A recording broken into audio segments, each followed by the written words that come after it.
এটা কিভাবে করলো? আমি একটু ট্রাই করে দেখি। একবার হচ্ছে না, আর একবার হচ্ছে না, আর একবার, আর একবার হচ্ছে না। দূর ছাই, দূর।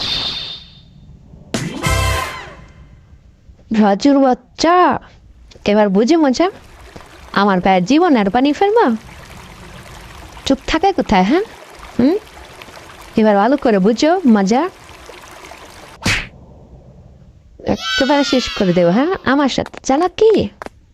রাজুর বাচ্চা, তুই দাঁড়া আজকে। সাইকেলটা এখানে রেখে দে, তালা দিয়ে রেখে এবার কেউ নিয়ে যাবে? এই তুই এখানে বসে আছিস কেন? যা বাড়ির যা, কাজ নাই তো। এই আমার সাইকেল কোথায়? আমার সাইকেলের এই অবস্থা করলো কে? আমার সাইকেল!